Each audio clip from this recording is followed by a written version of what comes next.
So that is RCF should be placed in between the incoming message signal, or you can say incoming message bit, and the receiver.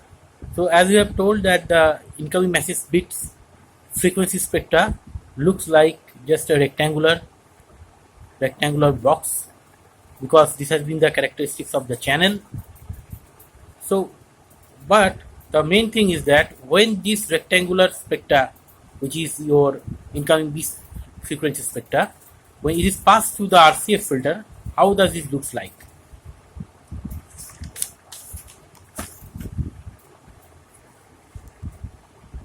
So in this case, you see the frequency spectra that is obtained at the output of the RCF receiver, that is output at the RCF filter,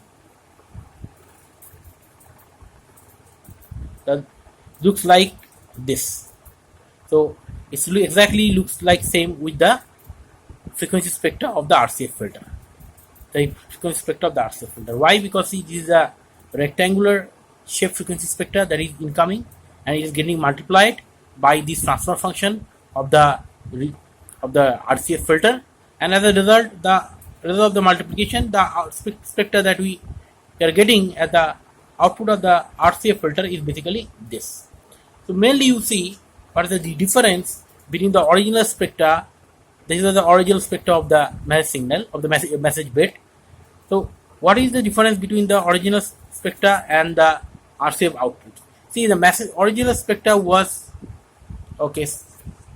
Let me place it here. So I'm repeating this point again. So the main thing is that here the RCF. So the RCF message spectra look like this, basically. Okay. So now we would like to see what is the difference between the original message spectra and the RCF spectra. So this was the original spectra. This was the original message bit spectra, whereas this RCF spectra is this. So you see, in the original message spectra, it has a very sharp cutoff. It has a sharp cutoff. Sharp cutoff means in this side there is a finite amplitude, and in this side the amplitude is 0. In this frequency zone we have a finite amplitude, and in this frequency zone we have a amplitude of 0. Now if we come here, what you observe that here we are having the frequency cutoff is gradual. The frequency cutoff is gradual. That means there is a finite amplitude, and after that the amplitude starts to decay, and at one time it reaches the 0 position. So what does these things create difference? What is the difference that these two things creates, basically? So first thing, if we note the original frequency spectra of message bit, it creates a sync pulse, right? So the sync pulse. This also will create some kind of sync pulse. This spectra will also create some kind of sync pulse, but there will be one fundamental difference between these sync pulses. It is a property of signal system. It is a property of signals that if the cutoff is gradual instead of stiff, if the cutoff is gradual instead of a stiff cutoff, the side lobe of the sync function basically decreases. That means if we take the amplitudes of the side lobe, and if we take same amplitude here, the amplitude of the side lobe, what we find that amplitude of this the amplitude of side lobe of this particular sync pulse is less than this. That means we can say this particular sync pulses side lobe decays very faster as compared to this one. This, I repeat again, this means that these side lobes of this sync pulse, when it is passed through this kind of a slant cutoff slant RCF sync pulse that we are getting, this side lobe of this sync pulses decays very faster as compared to the original sync pulse. So what advantage does this produce to us?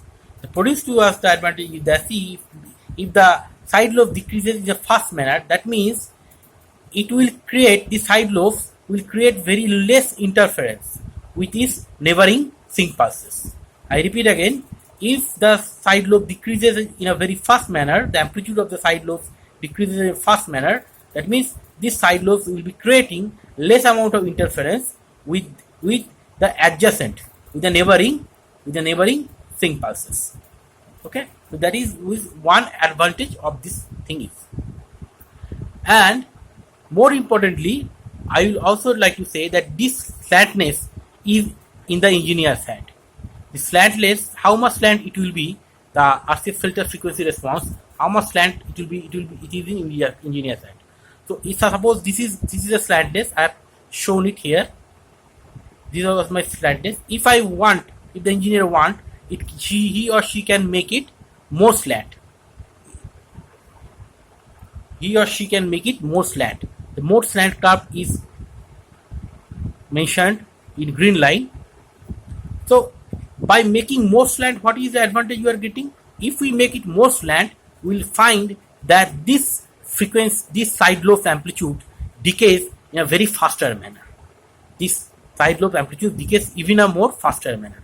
That means the more the slant will be the frequency response of the RCF filter, the side lobes will be, the amplitude of the side lobe will become very low.